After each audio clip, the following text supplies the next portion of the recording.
오늘 우리에게 주시는 하나님의 말씀 사도행전 6장 1절에서 7절까지의 말씀입니다. 사도행전 6장 1절에서 7절까지의 말씀 우리 한 목소리로 함께 봉독하겠습니다. 그때 제자가 더 많아졌는데 헬라파 유대인들이 자기의 과부들이 매일의 구제에 빠짐으로 히브리파 사람을 원망하니 12사도가 모든 제자를 불러 이르되 우리가 하나님의 말씀을 제쳐놓고 접대를 일삼는 것이 마땅하지 아니하니 형제들아 너희 가운데에서 성령과 지혜가 충만하여 칭찬받는 사람 7을 택하라. 우리가 이 일을 그들에게 맡기고 우리는 오로지 기도하는 일과 말씀 사역에 힘쓰리라 하니 온 무리가 이 말을 기뻐하여 믿음과 성령이 충만한 사람 스데반과 또 빌립과 브로고로와 니가노르와 디몬과 바메나와 유대교에 입교했던 안디옥 사람 니고라를 택하여 사도들 앞에 세우니 사도들이 기도하고 그들에게 안수하니라. 하나님의 말씀이 점점 왕성하여 예루살렘에 있는 제자의 수가 더 심히 많아지고 허다한 제사장의 무리도 이 도에 복종하니라. 아멘. 다른 걸 제쳐놓겠습니다. 설교 제목이 참 저도 이렇게 지어놓고 깜짝 놀랐는데 다른 걸 제쳐놓겠습니다. 이게 우리의 고백이 되기를 바랍니다. 이런 제목으로 말씀의 은혜 함께 나누겠습니다. 여러분 최초의 교회 그러면 이제 예루살렘 교회 우리가 초대교회라고 부르는 이 예루살렘 교회는 환난과 핍박이 심할수록 더 교회다워졌어요. 이게 놀라운 거죠. 여러분 이걸 우리한테 적용을 하면요, 뭐 그런 일이 있겠습니까마는 자 7월 첫 주부터 이제 교회를 폐쇄합니다. 법적으로 나라에서 뭐 전쟁이 나거나 뭐가 바뀌든지 어디 가서 기독교인이라고 그러면 잡혀간대요. 그리고 실제적인 불이익이 있다. 그러면 여러분 다음 주부터 어떻게 하실래요? 저는 어떻게 해야 될까요? 그래도 여러분 교회에 계속 모여서 함께 예배 드리시겠습니까? 대답을 1번 객관식 보기를 드릴게요. 1번 그래도 몰래 나온다. 이게 북한과 지금 중국에 있는 지하교회예요. 중국은 제가 98년도에 가서 지하교회 사람들을 만나기도 성도들을 만나기도 하고 탈북하신 분을 뵙기도 하고 그랬는데 지금은 중국에서는 이렇게 삼자교회하고 지하교회를 아예 인정을 해서 이렇게 가는 분위기인데 그때만 해도 진짜 지하교회였어요. 공안들이 못 쫓아오게 막 골목골목 누리면서 이렇게 피해서 갔던 그런 기억이 나요. 환난과 핍박, 박해가 있어도 모여서 예배를 드리더라고요. 근데 그 사람들 소원이 뭔지 아세요? 소리 내서 찬양하는 거예요. 일생 소원이 소리를 내서 찬양하고 싶다. 그거였어요. 그게 지금도 잊혀지지가 않고 재작년에 그 지하교회에서 우리나라 제주도로 이런 얘기는 해도 되겠지. 영상으로도. 신학 교육을 받으러 왔던 신학생들이 있었는데 그 친구들 제가 가서 이제 예배 때 설교했던 그런 기억이 나요. 지금도 생각하면 눈물이 날라고 그러네. 거기서 3년 교육을 받고 자기 이제 각 족속 민족의 소수 민족들로 이루어진 그런 가정교회로 돌아가서 그 친구들이 10대 후반, 20대 초반 그래요. 근데 가서 말씀 증거자로 사역하겠다고 일장을 거기 걸겠다고 와서 우리나라에 와서 신학교육을 받던 친구들이 있었어요. 뭔 얘기를 하는 거야 지금. 어쨌든 이 예루살렘 교회 이야기를 사도행전을 쭉 묵상하다가 이 말이 됩니까 여러분? 사도들 목에다가 칼을 갖다 댄 거예요. 예수를 그리스도라고 전하지 말라고 감옥에 가두고 채찍질했다고 그랬잖아요. 그런데도 나와서 말씀을 전하잖아요. 환난과 핍박, 박해가 심하면 심할수록 이 예루살렘 교회는 교회다워졌습니다.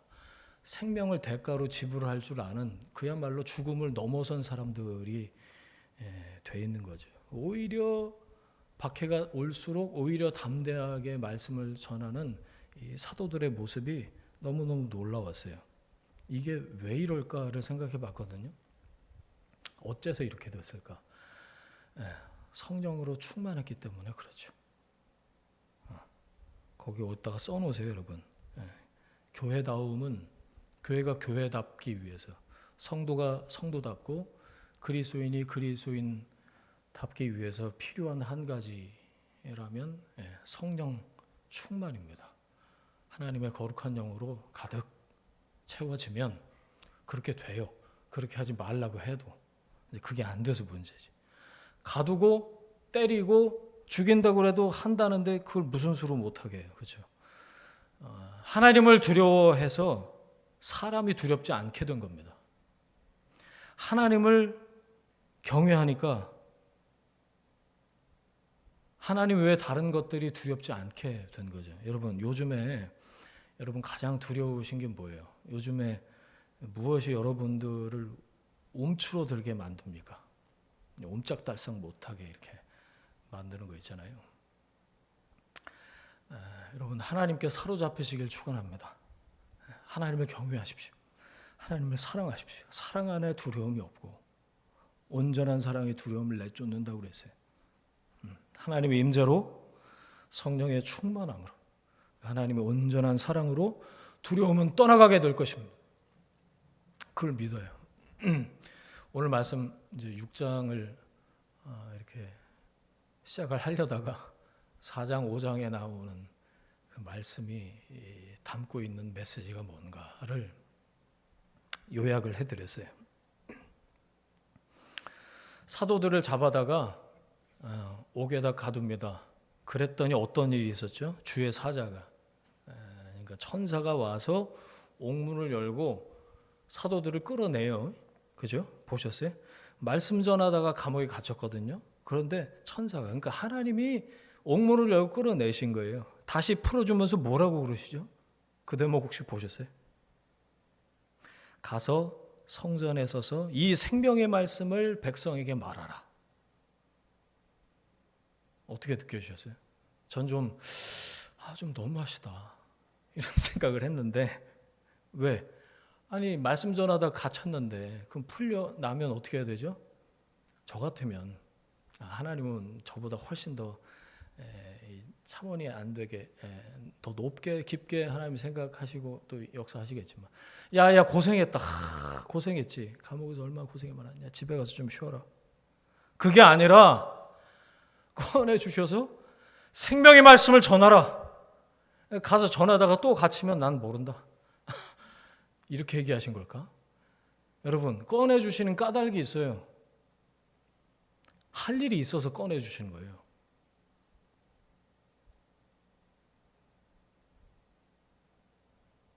해야 할 일이 있을 때 하나님이 고난 중에서 꺼내 주시더라 이겁니다.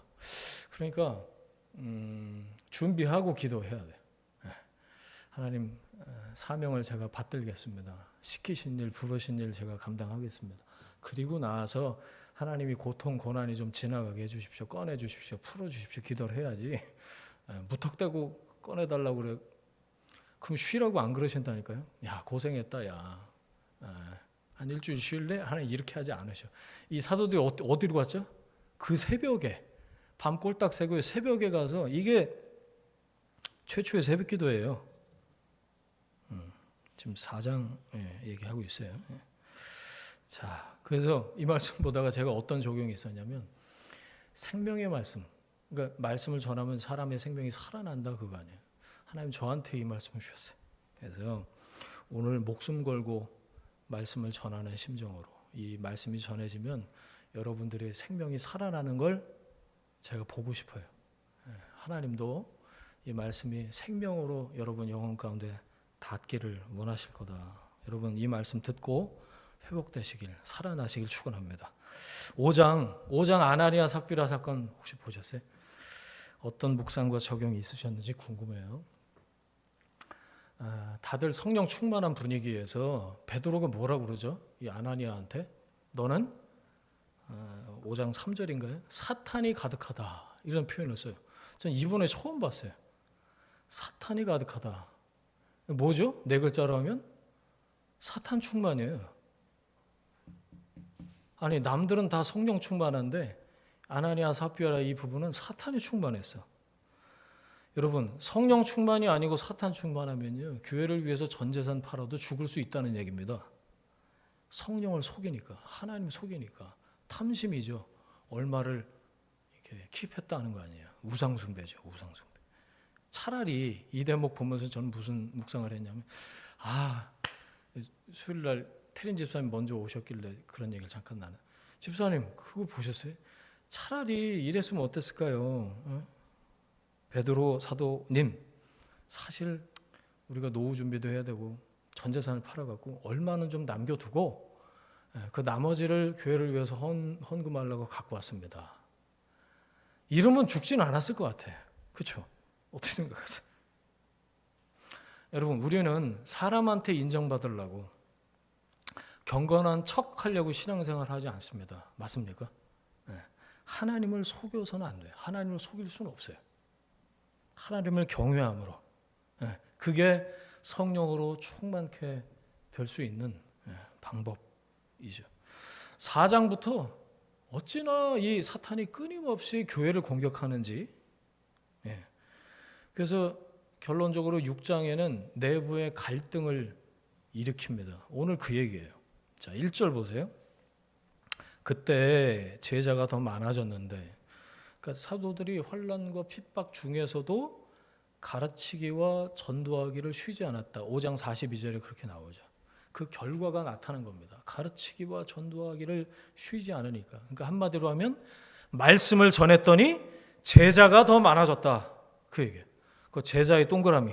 여러분 사도행전에서 그리스도인 안디옥 교회에서 비로소 그리스도인이라고 불리기 시작했는데 이 사도행전에서 제자라는 단어가 처음 나오는 데가 여기예요. 6장 1절.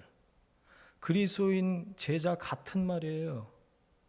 그러니까 예수님이 부활 승천하시기 전에 십자가 사건 이전에 이 땅에서 예수님 공생애를 사실 때 들판에서 오병이어 때 보세요. 왜 온 거죠? 그 사람들이? 오병이어 다음 날도 불같이 불이 나게 찾아와갖고 난리 법석을 떨었어요. 밥 달라고, 병 고쳐달라고, 복 달라고. 무리들이죠, 무리들. 그러니까 교회에 왔다 갔다 하는 사람들이 아니고 제자들이 많아졌다. 이게 굉장히 중요한 심오한 표현입니다. 예수님을 삶의 주인으로 고백하고 박해가 있어도 예배 드리는 사람들이 많아졌다는 거예요. 자, 적용하세요. 여러분은 제자 맞습니까? 제자가 누구라고요? 박해가 있으면 더 교회다워지는 사람.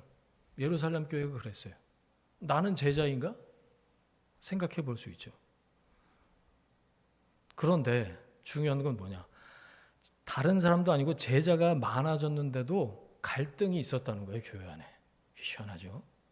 그 다음 1절 보세요. 그 중에 누가 있었다고요? 제자가 더 많아졌는데 헬라파 유대인들이. 자, 이 사람들이 누군지 좀 우리가 좀 살펴봐야겠습니다. 2장 8절을 한번 찾아보겠습니다. 사도행전 2장 8절. 8절부터 제가 한번 읽을 테니까 여러분 눈으로 한번 따라오세요. 우리는 바데인과 메데인과 엘람인과 또 메소포타미아, 유대와 갑바도기아, 본도와 아시아, 부르기아와 밤빌리아, 애굽 및 구레네에 가까운 리비아 여러 지방에 있는 사람들과 로마로부터 온 나그네 곧 유대인과 유대교에 들어온 사람들과 그레데인과 아라비아인들이라. 오순절 성령 강림 때 그날 그 120명의 오로지 기도에 힘쓰던 사람들이 성령으로 충만함을 받고 외국어 방언을 받았잖아요. 그래서 그걸 가지고 이제 예수가 그리스도시다라는 것을 말하기 시작했는데 이 지역에서 온 해외에서 온 사람들이 자기네들 나라 말로 들었다 아니에요, 그죠? 이 중에 예수 믿게 된 유대인들, 이 사람들이 헬라파 유대인들입니다. 이해되시죠? 그러니까 다양한 이유로 본토인 유대가 아니고 외국에 해외에 흩어져 살다가 오순절 성령 강림 사건을 기점으로 다시 예루살렘에 와서 새롭게 정착한 유대인들, 이 헬라파 유대인들. 그래서 흩어졌던 사람들. 그래서 디아스포라라고 들어보셨어요? 이 사람들의 별명이죠. 해외에서 이미 자기네 나라 말로 방언을 하는 사람들의 이야기를 듣고 또 그 당시 로마 제국의 치하에 다들 있었으니까 헬라라는 문화권이 헬라어를 사용하는 그 회당 예배에 참석해서 복음을 받아들이고 예수님을 믿게 된 유대인들이 그리스도인이 된 거죠. 그래서 헬라파 유대인들이라고 불렀어요. 그 중에 여생을 고향에서 보내야지 이렇게 생각하고 돌아온 누구요? 과부들이 많았답니다. 그래서 1절 보세요. 헬라파 유대인 중에 과부들이 그랬죠. 자, 하나하나 지금 설명해 드리는 거예요. 뭔 일이 난 겁니까? 그러니까 원망, 거기에 밑줄. 자, 누가 누구를 원망한 거죠? 헬라파가 히브리파를 원망한 겁니다. 자, 이걸 통해서 알 수 있는 게 있어요. 뭐죠? 예루살렘 교회 안에 파가 둘이 있었구나. 최소한 그걸 우리가 알 수가 있죠. 자, 또 알아야 될 사람들이 등장했습니다. 히브리파는 또 누굴까요? 자, 차근차근 말씀드릴게요. 갈등이 생기는 지금 여기가 어디라고요? 예루살렘 교회. 네. 교회 안에 다수를 차지하고 있던 국내파가 히브리파였어요. 좀 전에 말씀드렸던 해외에 흩어져서 살던 헬라파와는 달리 본토인 유대에서 대대로 계속 살면서 아람어를 구사해요. 팔레스타인의 토박이들이에요. 그 중에 예수 믿게 된 유대인들, 이 사람들이 히브리파인데 헬라파하고는 비교가 안 되게 숫자가 많았다는 거예요. 당연히 그렇겠죠. 자, 정리해 볼까요? 헬라파, 해외파, 소수. 그렇죠? 그다음에 히브리파는 국내파이고 다수다. 정리되셨어요? 자, 그런데 어떻게 이 두 파가 구분이 됐을까? 교회 안에서 파를 나누는 게 안 되죠. 그러면 나중에 사도 바울이 고린도전서에서 그러잖아요. 거기는 파가 4파가 있었대. 고린도 교회. 바울파, 아볼로파, 게바파, 베드로죠. 그리스도파, 해외파, 헬라파, 국내파, 히브리파, 뭐 자꾸 파가 나와. 양파, 대파. 파를 구분하는 건 그때나 지금이나 있어서는 안 될 일입니다. 지금은 뭐 그렇진 않아요. 근데 한참 서울의 대형 교회들 중에 경상도파, 전라도파 그런 걸로 골머리 썩는 교회들도 있었어요. 자, 헬라파, 히브리파 뭐가 다르다고요? 말이 달라. 말이. 언어가 다르니까 쓰는 말이 다른 거예요. 말이 다른 걸 숨길 수가 없잖아요. 언어가 다르니까 뭐가 달라요? 생각도 다르고 문화가 다른 겁니다. 그렇죠? 일단 의사소통이 잘 안 됐을 겁니다. 생긴 것도 약간 달랐을래나? 어렸을 때 이민 가서 거기서 이렇게 자란 아이들 보면 생김새도 태어나기로 한국에서 태어났는데도 생김새도 달라지더라고요. 그러니 한 교회에서 파를 나누지 않으려고 해도 어쩔 수 없이 자연스럽게 구분이 된 거예요. 자, 여기까지는 문제가 아닙니다, 사실. 뭐 그럴 수 있죠. 그런데 헬라파가 히브리파를 원망했답니다. 왜요? 이유가 있을 거 아니에요. 갈등의 시작이죠. 자, 1절 다시 보세요. 헬라파 과부들이 매일의 구제에 빠짐으로. 이게 원망의 이유였습니다. 그렇죠? 제가 이렇게 자세히 설명하는 이유가 있어요, 여러분. 제가 중학교 때 이 말씀을 이렇게 잘못 이해했다. 그거를 설명드리려고 이렇게 찬찬히. 이거를 잘못 이해한 사람이 저 말고도 꽤 많더라고. 혹시 여러분 중에서도 그런 분들이 계실까 봐. 자, 1절 다시 보세요. 헬라파 과부들이 매일의 구제에 빠졌는데 히브리파 사람을 원망했다. 한 번에 이해가 가십니까?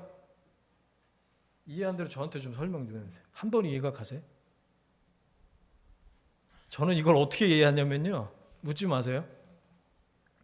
이 빠졌다를 몰두했다, 집중했다라고 이해를 해서 그렇게 이해할 수 있잖아요. 우리나라 한국말로 빠졌다, 이거 어디에 빠졌다 그러면 거기에 심하게 몰두했다, 집중했다 이렇게 이해할 수도 있잖아요. 저만 그래요? 아니 그 속으로 생각을 한 거예요. 아니 매일 구제를 그렇게 열심히 하면서 왜 또 뭘 원망을 왜 한 거지? 중2짜리가 빡빡머리가 그런 생각을 했단 말이에요.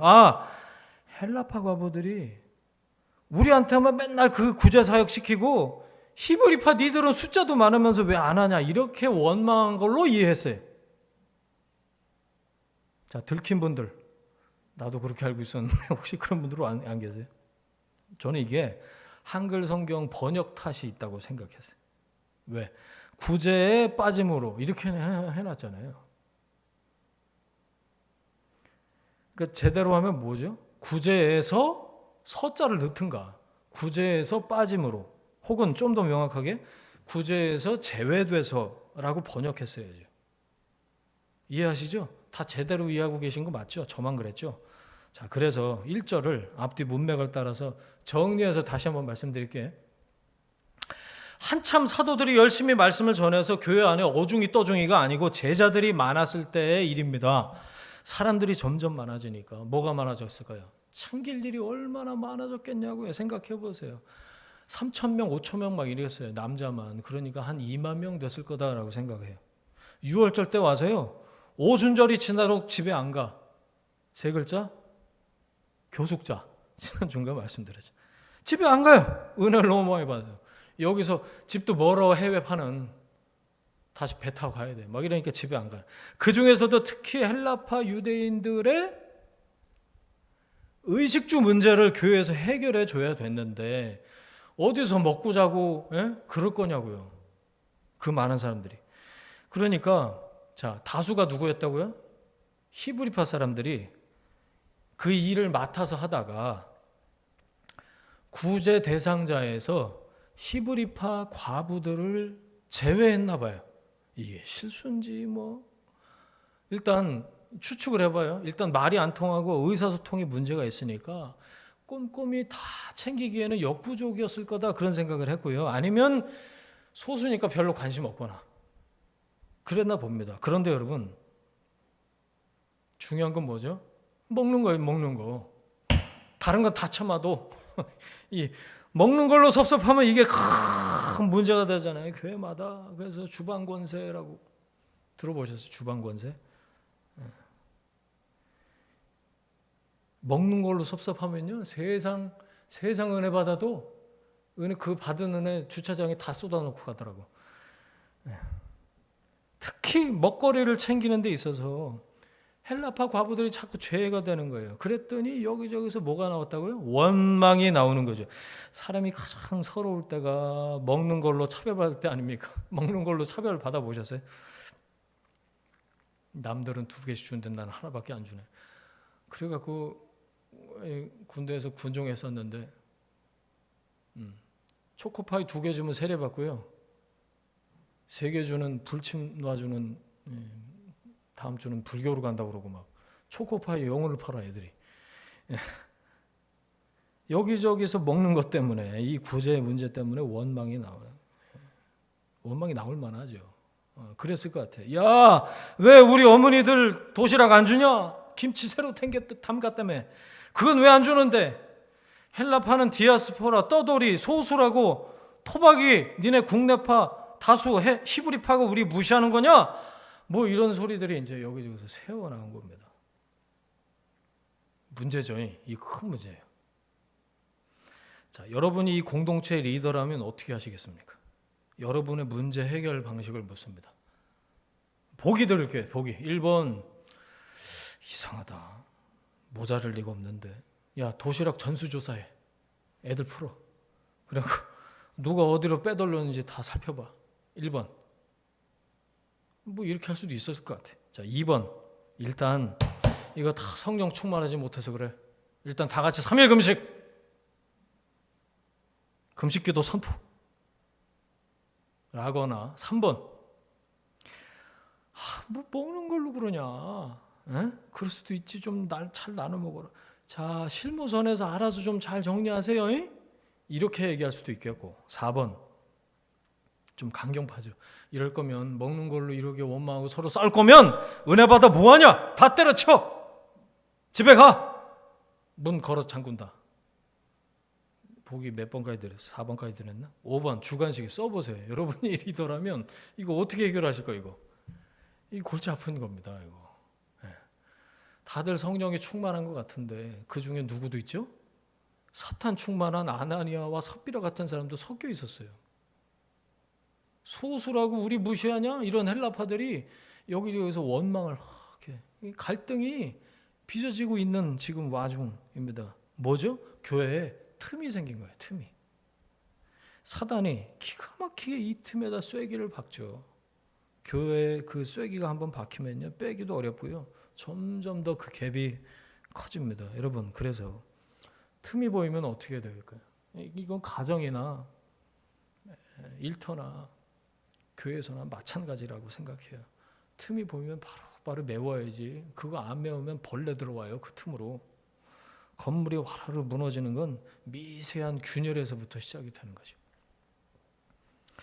여러분, 틈이 보이면요 만사 제쳐놓고 그 틈부터 메워야 됩니다. 여러분 가정에서,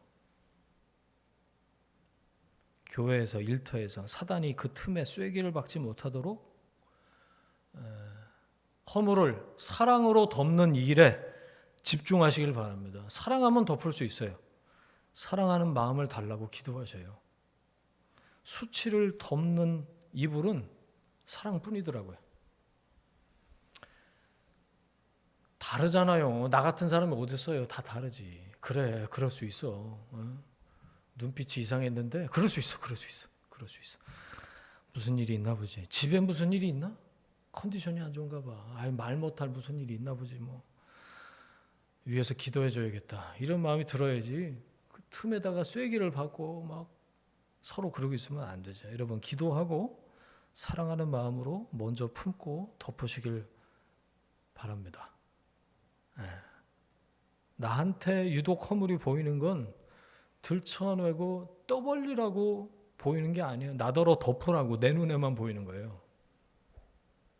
억울하세요? 나더러 덮으라고 내 눈에만 보인다니까요.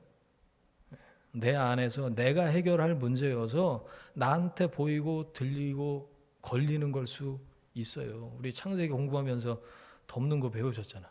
하나님이 우리를 먼저 덮어주셨어요. 가죽옷을 지어서 입혀주셨어요. 예수님이 나를 먼저 사랑하셨다고요. 내가 너희를 사랑한 것 같이 너희도 서로 사랑하라. 아멘. 헬라파 유대인들의 그 원망이요, 사도들의 귀에 들어간다 봅니다. 이것도 은혜예요. 사도들이 못 알아차리고 그냥 유야무야 넘어갔으면요 사달이 났을 게 분명합니다. 이거 뭐 한두 명도 아니고 게다가 먹는 문제가 걸린 일이어서 이게 보통 쉽지 않았을 거예요. 분명히 예루살렘 교회의 갈등의 골은 점점 더 깊어졌을 거다 그거죠. 저 밑에서 스멀스멀 피어오르는 그 갈등의 소지, 약간의 미세한 그 균열, 틈이 보이면 여러분 그걸 발견해내는, 내 눈에 띄는 그 민감함, 캐치해내는 건 누구라도 할 수 있는데 그 갈등을 해결하는 지혜와 용기와 또 은혜가 여러분 가운데 있으시기를 주의 이름으로 축원합니다. 사도들은 미루지 않았어요. 이게 중요해요. 미루지 않고 곧장 해결책을 내놓는데, 대책을 내놓는데 2절 보세요. 12사도가 모든 제자를 불렀습니다. 이거 한두 명의 문제가 아니거든요. 공동체 전체가 알아야 되고 함께 풀어야 될 문제였다. 서로 쓰는 말이 달라서 히브리파, 헬라파 그룹이 자연스럽게 나뉘어졌고 그것 때문에 생긴 문제인데 이걸 어떻게 풀까요? 뭐 통역사를 세워요? 뭐 어떻게 해요? 자, 2절 그 다음 말씀이 놀랍습니다. 우리가 아까 그 객관식 4번까지 보기를 드렸는데 5번 주관식을 사도들은 이렇게 쓴 거예요. 우리가 하나님의 말씀을 제쳐놨다. 이게 문제의 원인이라고 보는 거죠. 사도들이 회개한 겁니다. 거기다 쓰세요. 사도들의 회개예요. 이거는 공개적으로 회개한 거예요. 우리들이 말씀을 우선순위에서 후순위로 밀어놓고 사역의 일선에서 분주히 뛰어다닌 게 문제의 원인이다라고 본 겁니다. 그 문장 맨 뒤에 보세요. 마땅치 아니하니 그랬어요. 시의적절하지 않았다. 우리가 그렇게 하는 건 시의적절하지 않았다. 우선순위가 아니었다. 그 얘기를 한 거예요. 사도들의 최우선순위는 목숨 걸고 말씀 전하는 거였어요. 그런데 교회 안에 사람이 홍수처럼 쏟아져 들어오고 그 사람들이 같이 먹고 자고 일상을 같이 하면서 일이 얼마나 많아졌을까를 생각을 해봤어요.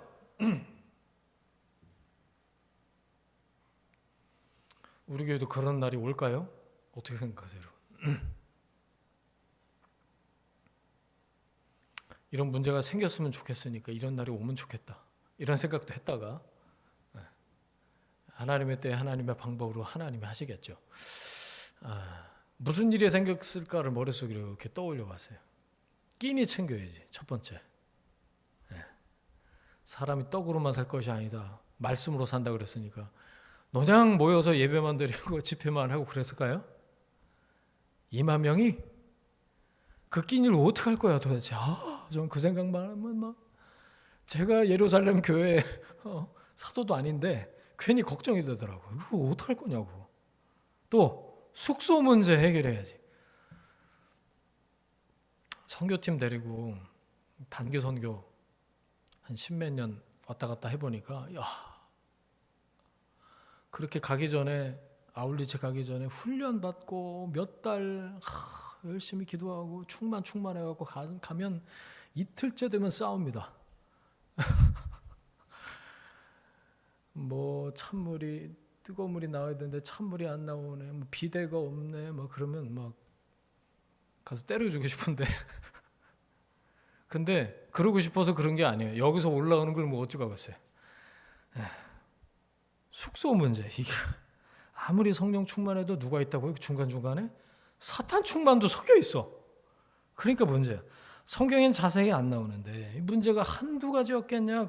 일이 한두 가지였겠냐? 사람 많아도 일하는 사람만 일하잖아요. 아시죠? 그러니까 이럴 때 모세한테 그 장인 이드로가 그러잖아요. 너 왜 혼자 다 그러려고 그러냐? 1000부장, 100부장, 50부장 세워라.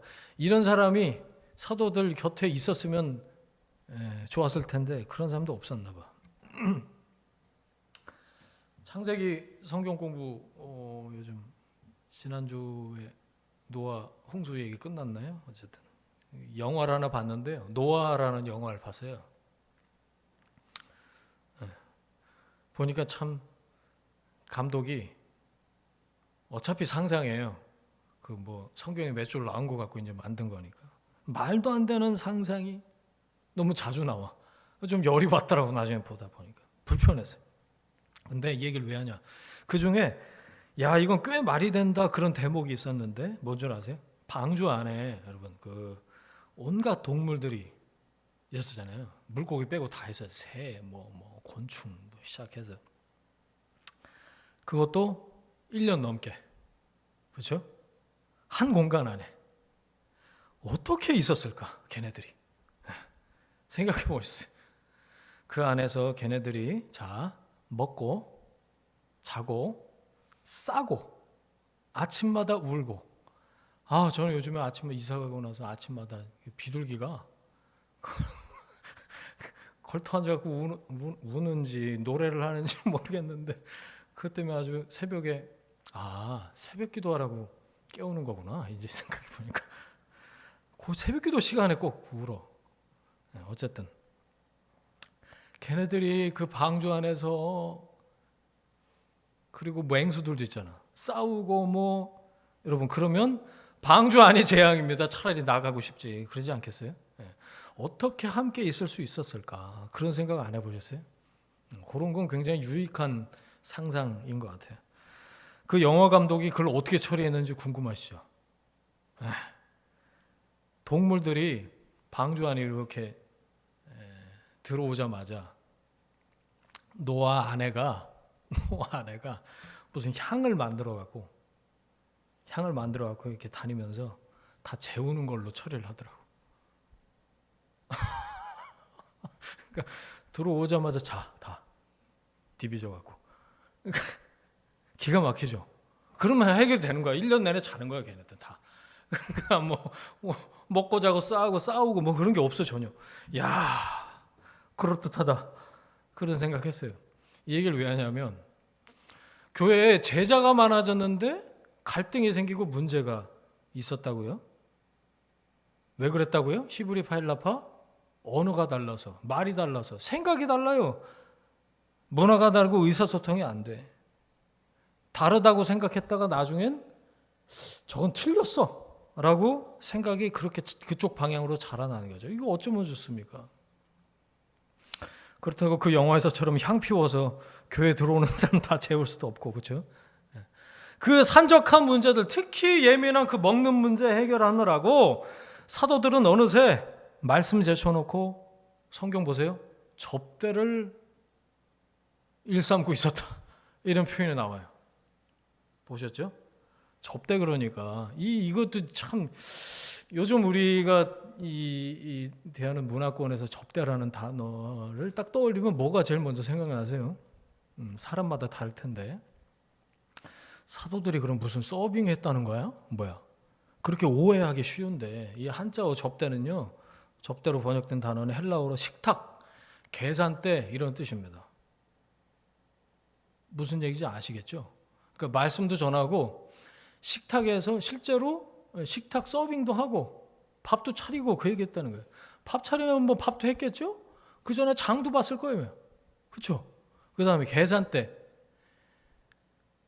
저기 마트에서 식재료 갖고 온 거 대금 지불하는 거 뭐 이런 것도 했다는 거예요. 이 접대라는 단어에 그게 들어가는 거예요. 너무 바빠갖고 그거 다 하느라고 그 일에 걸맞는 적절한 사람을 세울 만한 타이밍도 없었을 것 같고, 그럴 만한 사람, 그런 일을 믿고 맡길 만한 사람을 유심히 살필 시간도 없을 만큼 정말 눈코 뜰 새 없었던 것 같아요. 누가요? 말씀을 전할 사도들이 말씀을 제쳐놓고 앞치마 두르고 도시락 나눠주고 금전 출납부 장부 맞추고, 왜 그런 영화 있었죠? 제목이 생각이 안 나는데, 형사들이 닭집하던 영화 뭐죠? 극한 직업. 마치 그런 거. 사도들이 무슨 맛 닭이었죠? 통닭? 갈비 맛, 수원 왕갈비 통닭이었다 그래. 이제 기억이 나네. 그런 거예요. 너무 장사하느라고 정신이 없어갖고 사도들이. 웃기죠. 말씀에 집중해야 될 우선순위가 어느새 나도 모르게 뒤바뀌었다는 거예요. 그러니까 그 와중에 또 그 생각을 해봤어요. 그 와중에 말씀 묵상이나 기도 시간은 잘 지켰을까? 성경에는 안 나와요. 근데 상상해 볼 수 있어요. 자, 지난주 베드로와 요한이 기도하러 가던 시간이 몇 시였죠? 제9시 더하기 6 해갖고 오후 3시라고 말씀드렸잖아요. 한참 바쁠 시간. 생각해 보는 거예요. 성경에는 안 나오니까 저한테 이단이라고 그러지 마세요. 베드로가 하루는 기도팀이었던 누구요? 요한한테, 야, 나 바빠 죽겠다. 저기 탑마트 장 보러 가야 돼. 요한한테 2시 50분 됐는데, 아씨, 나밖에 갈 사람이 없어. 요한, 너 혼자 갔다 와, 기도 시간. 이렇게 하지 않았을까요? 충분히 그랬을 거라고 상상을 할 수도 있죠. 감옥에서 나와서도 밤 꼴딱 새고 새벽 기도회에 인도하던 사도들이 채찍에 맞고 풀려나서도 성전에 있든지 집에 있든지 예수는 그리스도라고 가르치기와 전도하기를 그치지 않았던 사람들이 많아지니까 교회에 구제, 그죠? 이거 당장 안 하면 사람들이 밥 못 먹잖아 그러면서 우선순위를 조정하지 못하는 사람들이 된 거예요. 그 처지가 된 겁니다. 너무 이상하지 않으세요, 여러분? 우리가 알던 사도들이 맞나? 3장, 4장, 5장에 나오던 사도들 맞아? 사도들이 어쩌다가 이렇게 된 걸까요? 그 중간에 이가 빠지듯이 논리의 비약이 있어. 저는 이게 잘 이해가 안 되더라고. 사도들이 왜 이렇게 됐죠? 자연스럽지 않잖아요. 그렇죠? 그 생각을 했어요. 아나니아와 삽비라 사건을 떠올렸어요. 뭐냐? 여러분, 사도라고 늘 충만했을까요? 사도라고 늘 충만했을까요? 말씀을 제쳐놓는 순간 충만은 멀어지는 거예요. 말씀을 제쳐놓으면 아무리 사도라고 해도 아무리 제자라고 해도 충만해서 멀어집니다. 여러분, 성령 충만은요, 말씀 충만이에요. 성령 충만은 능력 충만, 은사 충만, 예언 충만이 아니고 성령 충만은 말씀 충만이에요. 말씀을 제쳐놓으면 충만해서 멀어져요. 누구라도 그렇다고요. 사도가 이랬잖아요. 제자들이 그랬잖아요. 그 충만하던 하나님의 사람들이 교회로 모여서 뭐 니 거 내 거 없이 다 이러고 얼마나 이상적인 교회 모습입니까? 그런데 원망이 불릴듯 일어나서 상황이 이렇게 된, 그걸 사도들이 다 캐치를 한 거죠. 우리가 말씀을 제쳐놓았기 때문이다. 말씀 제쳐놓으면요, 충만해서 멀어지는 건 한순간입니다. 다른 걸 제쳐놨어야지. 그렇죠? 다른 걸 제쳐놨어야지. 차라리. 우리가 말씀을 제쳐놨습니다. 공개적으로 회개하는 게 사도들이 괜찮았을까요? 그 멘탈이? 저는 굉장히 시쳇말로 쪽팔렸을 거다라는 생각을 했어요. 사도들이 공개적으로 회개한 거잖아요. 그런데 이런 돌이킴이 예루살렘 교회를 다시 성령의 공동체로 쓰임받게 만든 겁니다. 이때라도 깨닫고 돌이키지 않았으면 하나님이 공동체 쓰시지 않았을 것 같아요. 4절, 오로지 기도와 말씀 사역에 힘쓰리라. 사도들만이 아닙니다. 성령 충만을 원하는 모든 하나님의 사람들이 견지해야 할 태도인 거예요. 오로지 기도하는 일과 말씀 사역에 힘쓰리라. 여러분, 성령으로 충만한 사람은요, 우선순위가 분명한 사람, 다른 걸 제쳐놓고 말씀에 집중하는 사람입니다. 다시 말씀드릴게요. 성령 충만은 말씀 충만이에요. 성령 충만은 예언 충만, 은사 충만, 능력 충만, 내가 원하는 것 충만, 그 충만이 자꾸 충만 나오네. 성령 충만이 아니고 성령은 진리의 영이라고 그랬어요. 여러분, 성령의 별명이 성경에 딱 하나 나오는데 성령은 진리의 영이시다. 진리를 가르쳐주기 위해서 그 진리를 증언하고 증인되라고 성령이 오신다는 거예요. 다른 건 성령의 오심에 부가해서 덧붙여서 나타나는 현상일 뿐이지 성령 충만은 말씀 충만인 거예요. 여러분, 말씀 앞에 머물지 않고 하나님과 독대하는 시간 없이 거룩한 영으로 채워지지 않습니다. 이게 성경의 원리예요. 이걸 기억하세요. 쭉 넘어가야겠습니다. 앞부분에 너무 사족을 많이 달아가고.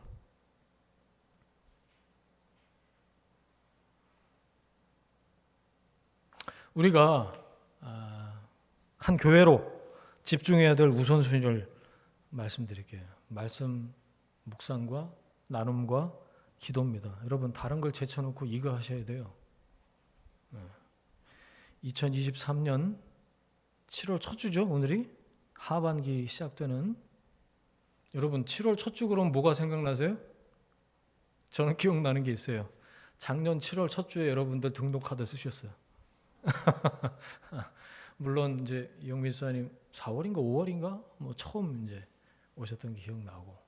근데 다 비슷할 때 오셔서 7월 첫 주에 저는 그렇게 생각해요. 우리가 한 교회 공동체로 이제 걸어온 지 1년이 됐구나. 오늘이 1년 되는 날이에요. 그 전에 그러면 한 1년 6, 7개월은 뭐냐? 개척 준비한 거지 뭐. 예. 저 이렇게 세 사람만 계속 예배를 드렸었는데 하나님이 우리를 함께 있게 하신 지 1년 됐어요. 케이크 불어야 되나 오늘? 우리가 회복해야 될 것이 있다. 하나님 그런 말씀을 주신 것 같아. 뭐냐? 우선순위의 재정렬이에요. 다른 걸 제쳐놓고 어디에요? 기도하는 것과 말씀 사역에 힘쓰리라. 하나님 우리에게 주신 말씀이라고 생각해요. 여러분 어떻게 생각하십니까?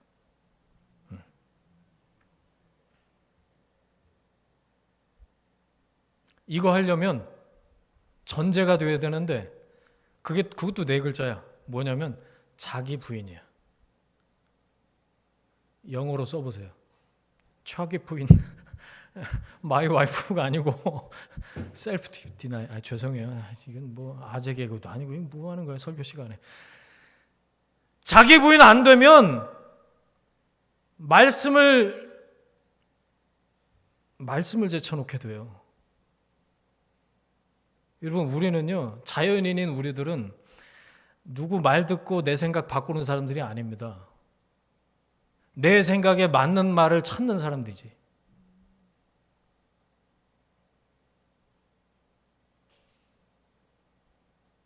이건 제 생각이 아니죠. 성경에서 하나님이 지금 예배 시간에 나에게 하시는 말씀. 그러면 자기 부인 해야죠. 여러분 다른 걸 제쳐놓으셔야 돼요. 다른 거에 끌려다니시느라고 말씀에 집중하지 못하면 성령 충만하지 못하고 증인 못 돼요. 그럼 우리가 교회로 있을 이유가 없습니다. 내 뜻을 이루려고 하는 방향에서 돌이켜. 그래서 하나님의 말씀에 순종하는 우리가 되십시다. 내 정과 욕심을 갈라디아 말씀처럼 십자가에 못 박는 거죠. 여러분 내가 죽지 않으면 십자가 없으면 부활도 없어요. 우선순위는 한 번 정하면 하늘이 두 쪽 나도 지켜야 되는 겁니다. 그게 결단이고 그게 옳은 방향이니까요. 하나님이 그 과정을 통해서 다른 것을 제쳐놓고 하나님 우리에게 말씀하시는 그것에 집중하는 걸 통해서 그 과정을 통해서 반드시 우리 개개인과 우리 교회 위에 거룩한 변화를 일으켜 줄 줄 믿습니다.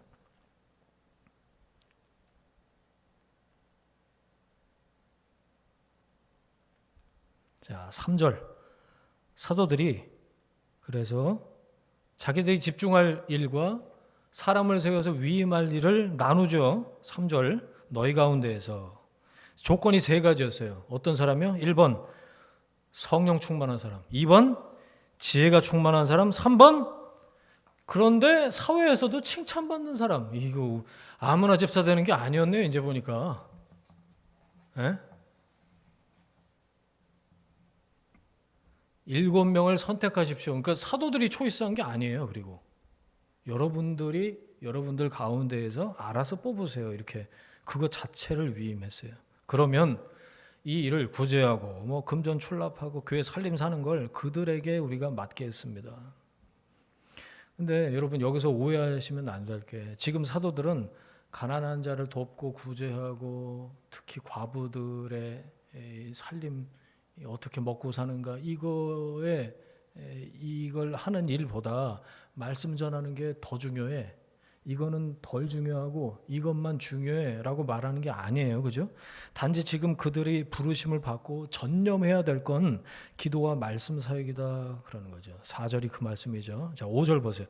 믿음과 성령이 충만한 사람 7명. 저는 이렇게 외우고 있는데 스빌브니 디바니. 자, 한번 해보세요. 시작. 그러실 줄 알았어. 앞자만 다 딴 거예요. 뭐 어렵지도 않아. 스빌브니 티바니 스테반 빌리 브로고로 니가노로 디몬 바메나 니골라. 이 명단 안에 예루살렘 교회에서 이 일이 지금 6장에 나오는 이 일이 왜 일어났는지 그걸 풀 수 있는 열쇠가 이 명단 안에 있더라고요. 그거 말씀드리고 말씀 정리하려고요. 스데반 빌립은 들어보셨죠? 그 각각의 에피소드가 있거든요, 뒤에. 근데 나머지는 발음하기도 힘들어. 다 외국 사람 이름이야. 그냥 읽고 넘어가기 쉬워요. 성경 통독이 가진 장점도 있는데 단점이 그런 거예요. 너무 후루룩 국수 말아 먹듯이 넘어간다는 거지. 예전에 3일 만에 구약 창세기부터 신약 계시록까지 통독하는 그런 수련회 갔다 온 적이 있어요.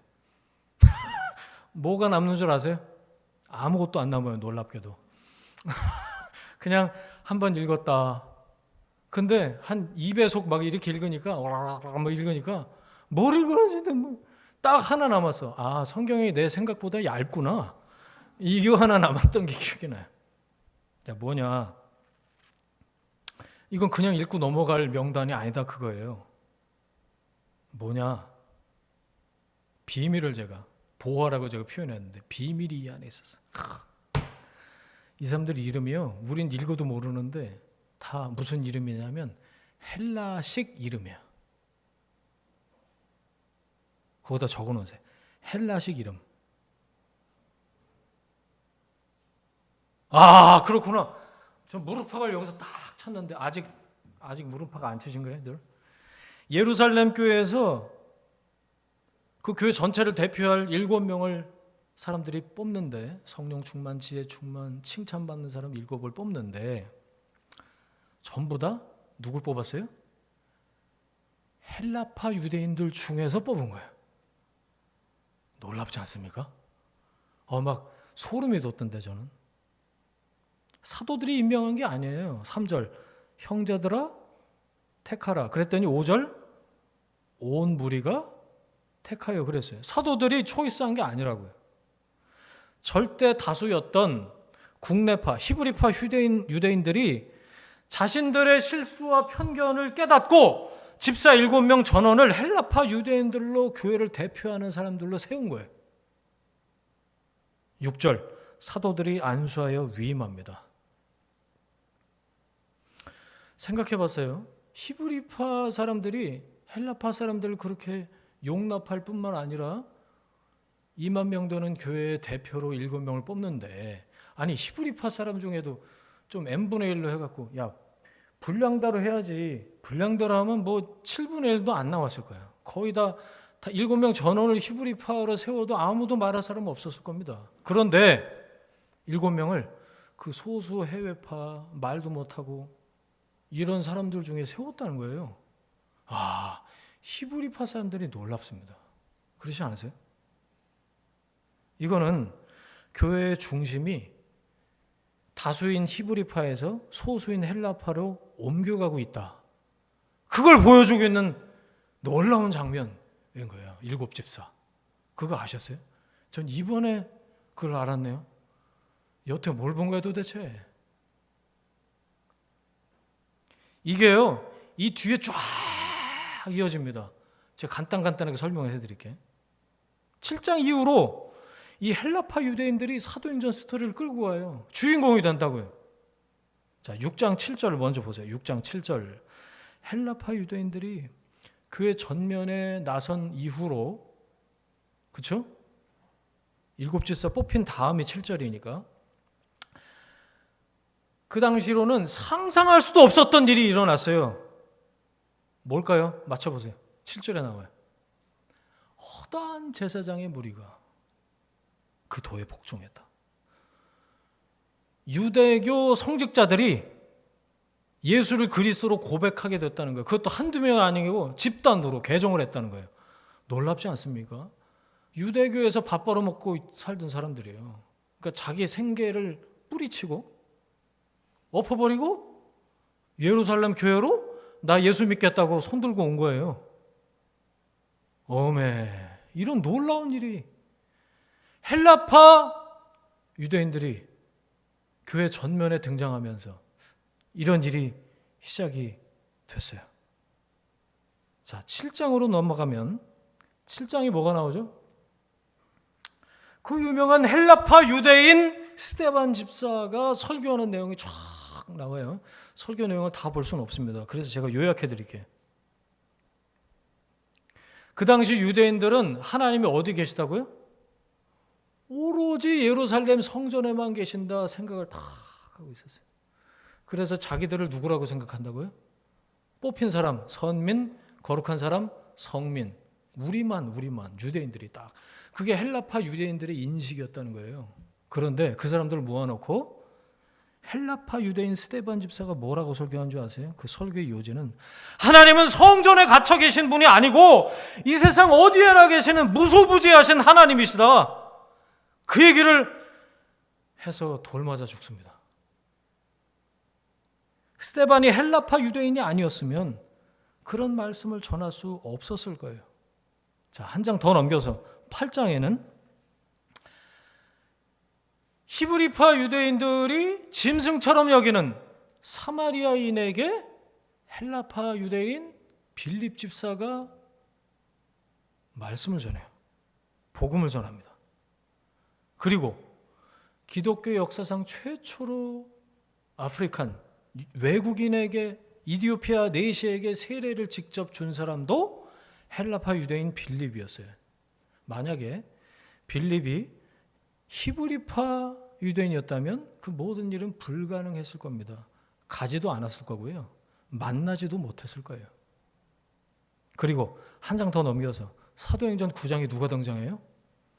헬라파 유대인의 대표격인 사울이 바울 되는 사도 바울의 회심과 그 사역이 본격적으로 시작이 돼요. 9장 되면서 전반부를 이끌었던 베드로가 바울하고 바통 터치를 합니다. 히브리파에서 헬라파로 넘어가는 거예요. 13장부터는요 아예 히브리파가 한 사람도 안 나와요. 사도행전에. 자, 말씀 정리하겠습니다. 두 가지 제가 질문을 던질게요. 첫 교회, 어마어마하게 부흥했던 그 예루살렘 교회에 이런 일이 왜 일어났을까? 다시 가는 거 1장 8절로 부활하신 예수님께서 제자들에게 마지막으로 남기신 명령 1장 8절 너희들은 뭘 받아요? 성령을 받고 땅끝까지 가서 내 증인이 될 것이다. 되리라! 명령하신 그거에도 불구하고 이 히브리파 유대인들은 감히 자신들이 설정해 놓은 경계를 넘을 엄두도 생각도 내지 못하고 있을 때 복음을 들고 이스라엘의 경계를 넘어서 그 당시 땅끝인 로마까지 가서 증인이 된 사람은 헬라파 유대인 바울이었다라는 뿐만 아닙니다. 12장에서 야고보가 순교당하고 베드로가 투옥이 되고 13장부터는 히브리파 유대인들이 아예 자취를 감춰요. 헬라파 유대인들이 사도행전의 성령 스토리를 써내려갑니다. 히브리파 유대인에 의해서 시작된 사도행전이 헬라파 유대인들로 바통 터치가 되는 지점이 바로 오늘 본문 말씀이라는 거예요. 사도행전 6장 7절. 자, 두 번째 질문. 왜 사도행전의 중심추가 그러면 히브리파에서 헬라파로 옮겨갔을까? 헬라파가 무슨 언어를 구사했다고요? 외국어. 히브리파는 아람어만 쓸 줄 알았지 히브리 말만 쓸 줄 알았지 다른 나라 말을 몰라요. 그러니까 하나님이 외국어 방언을 주셔서 통역해서 그 나라 말로 복음을 전하게 하셨죠. 그런데 이 사람들은 거기서 나고 자랐어. 그러면서 선민의식 이런 게 없어. 우리만 예루살렘에만 하나님이 여기에 계셔야만 우리는 거룩한 백성들이고 저 외국인들은 하나님이 버리신 벌레 같은 놈들 이런 생각이 없었다고요. 헬라파 유대인들에게. 다른 민족을 멸시하지 않았어요. 그러니까 다른 사람들하고 섞여 사는 게 일상이었겠고 그런 이 플렉시블한 이런 그들의 삶의 형태가 복음을 전하기에 더 적절했을 거다. 그래서 하나님이 헬라파 유대인들을 이렇게 등장시키셔서 등용시키셔서 7 집사를 필두로 해서 하나님이 쓰신 게 아닌가 그런 생각을 했어요.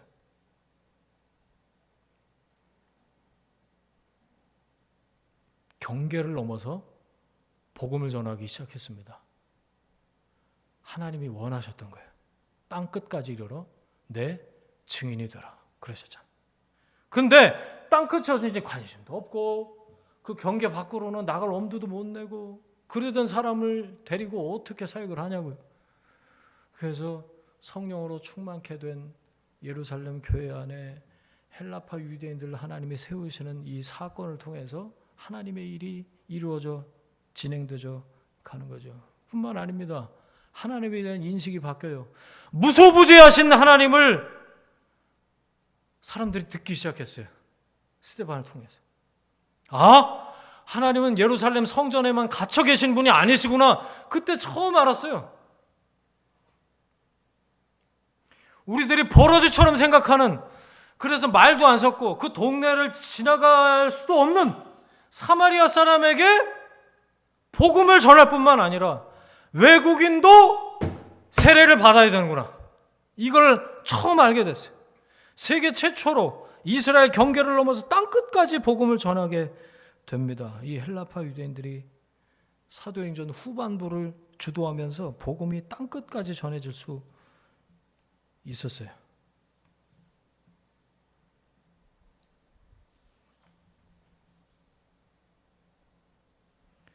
교회 안에 구조적인 갈등의 소지가 있을 수 있습니다. 사람이 모이는 곳이니까. 사도들도 뭐 이렇게 되는데요. 제자들이 모여도 그럴 수 있죠. 왜 그랬다고요? 성령 충만하지 않으면 이렇게 되는 건 순식간. 자, 다시 정리합니다. 성령 충만은 말씀 충만이에요. 여러분, 그 원망이라는 틈이, 갭이 지속되지 않도록 사랑으로 허물을 덮는 우리 공동체가 되십시다. 지금보다 사람이 더 많이 늘어도 우리가 먼저 좀 그렇게 했으면 좋겠어요. 그리고 말씀을 제쳐놓지 않도록 여러분 우선순위를 재정렬하는 저와 여러분이 되기를 바랍니다. 교회는 컴플레인을 해결하는 거에 포커스가 있지 않아요. 그것도 해결해야 되겠지만 여러분 본질에 집중하면 나머지는 하나님이 책임지신다. 그렇게 믿어요. 우리는 열심히 서로 사랑하기로 결단하면 돼요. 열심히 예배하면 돼요. 열심히 기도와 말씀에 집중하면 돼요. 이 본질에 집중하고 각자의 사명을 깨닫고 순종할 때 하나님이 히브리파와 헬라파를 어떻게 해요? 콜라보 하시잖아요. 바통 터치 하시잖아요. 하나님이 그렇게 인도하신 겁니다. 우선순위의 재정렬을 통해서 말씀의 충만으로 증인되는 사명을 감당할 수 있게 완수할 수 있도록 하나님이 인도하신다. 우리가 이 말씀을 믿고 또 우리 가운데 적용하는 그런 은혜가 있기를 바랍니다. 기억하십시오. 말씀의 충만으로 성령의 충만케 하심으로 자기 부인이라는 과정을 통과할 때만 무리가 아니라 명신상부 제자로서 그리스도인이 될 수 있어요. 다른 걸 다 제쳐놓으세요. 일단 말씀 앞에 머무세요. 말씀을 제쳐두면 충만은 멀어집니다. 말씀인 성경을 읽고 묵상하세요.